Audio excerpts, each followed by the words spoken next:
Welcome to the Prentice Hall video tutor segment on the respiratory system. Our cells need oxygen in order to harness food energy. Our respiratory system provides that oxygen.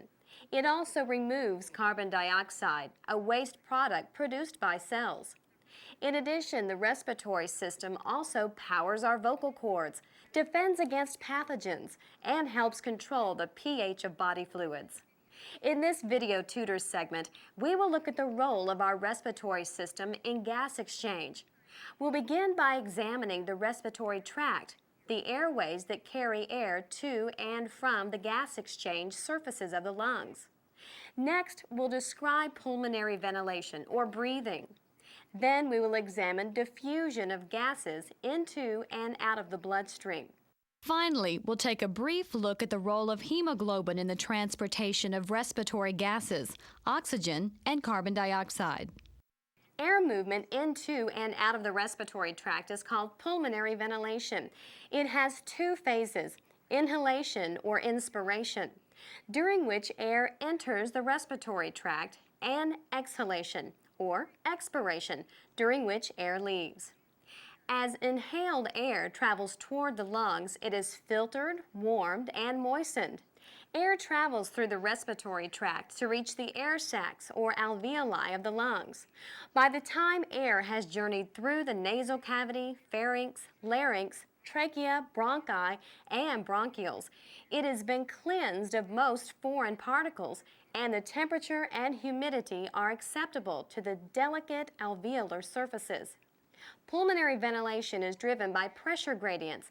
Air always flows down a pressure gradient from an area where the pressure is greater to one where it is lower. For example, when the diaphragm contracts and the rib cage swings outward, lung volume increases. The increased volume causes a decrease in pressure within the lung. As a result, air pressure inside the lungs becomes lower than air pressure outside the body, and air flows from outside the body into the lungs. This process is known as inspiration. The reverse occurs during expiration. The diaphragm relaxes and the rib cage swings inward. Lung volume decreases and the air pressure inside the lungs becomes greater than air pressure outside the body. Expiration then occurs as air flows down the pressure gradient from inside the lungs to outside the body. Let's pause here so you can assess your understanding of pulmonary ventilation. Take a moment to answer 4 concept check questions. What is pulmonary ventilation?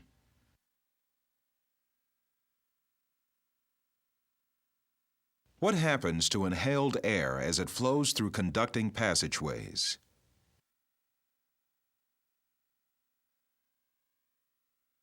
Which direction does air flow, from high to low pressure regions or from low to high pressure regions?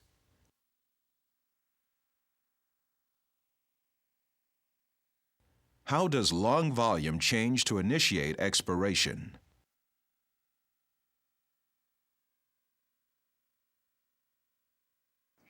Let's move on to take a closer look at how gas exchange occurs in the lungs.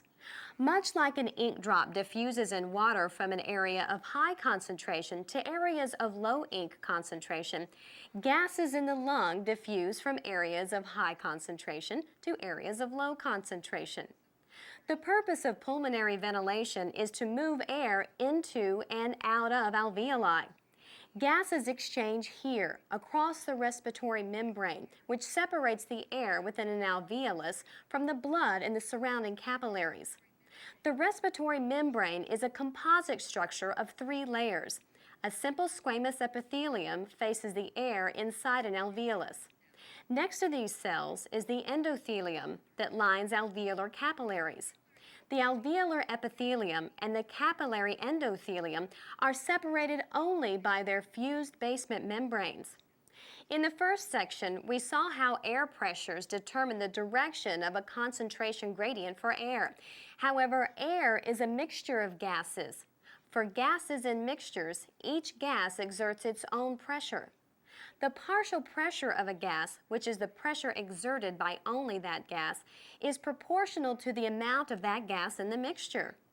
Each gas will follow its own concentration gradient, which reflects differences in partial pressures on either side of the respiratory membrane. This chart shows the proportions of gases in air. About 21% of the air we breathe is oxygen. Therefore, about 21% of air pressure is due to oxygen. Said another way, the partial pressure of oxygen is about 21% of the atmospheric pressure. The partial pressure of oxygen in alveolar air is greater than the partial pressure of oxygen in the blood arriving in the pulmonary arteries. Remember, blood in the pulmonary artery has just come from the systemic circuit where much of its oxygen was delivered to cells. As a result, oxygen moves down its concentration gradient from the alveolar airspace across the respiratory membrane and into pulmonary capillaries. The carbon dioxide content of the atmospheric air is relatively low. Because our cells make carbon dioxide, the partial pressure of carbon dioxide in the blood arriving from the systemic circuit is higher than it is in the inspired alveolar air. Therefore, carbon dioxide moves from blood across the respiratory membrane and into the alveolar airspace. The exchange of gases between the body's interstitial fluid and the external environment is called external respiration. What are the components of the respiratory membrane?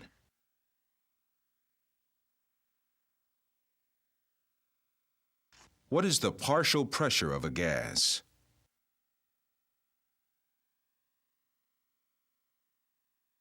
In which direction does a respiratory gas diffuse?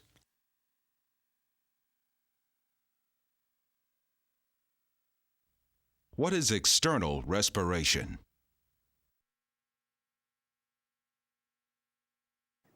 Welcome back.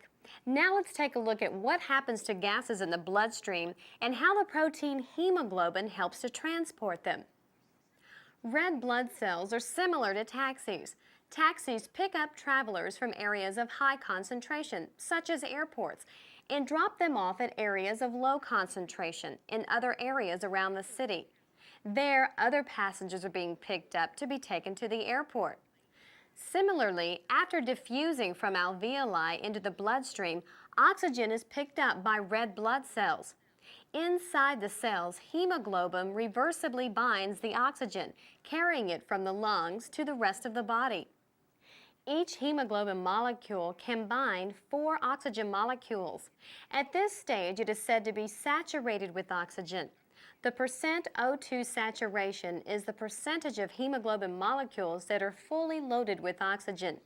As this graph shows, as the partial pressure of oxygen increases, moving to the right on the graph, so does the percent saturation of hemoglobin, moving up the graph.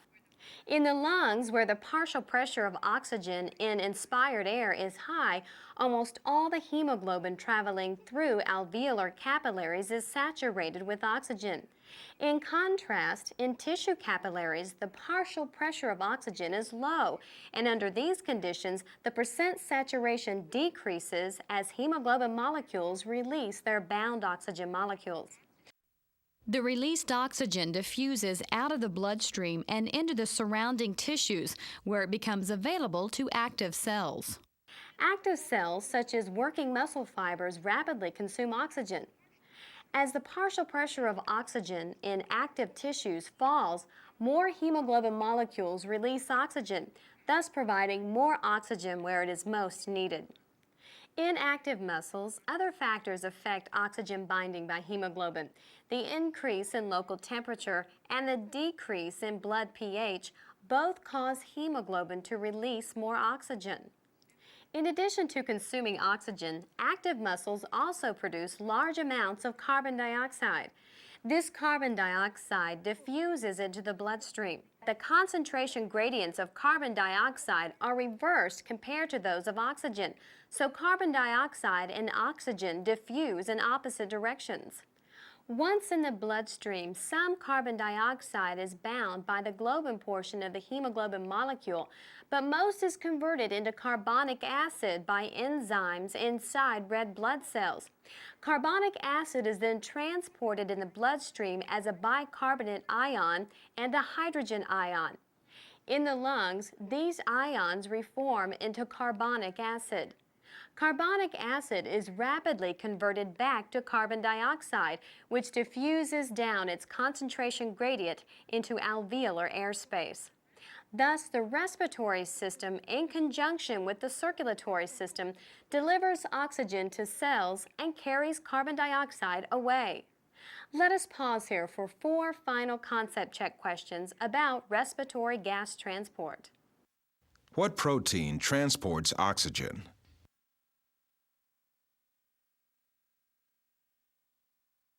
What is meant by percent saturation of hemoglobin?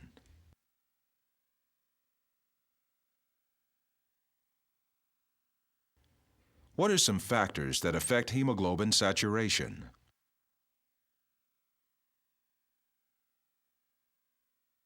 Why do carbon dioxide and oxygen diffuse in opposite directions between systemic capillaries and interstitial fluids?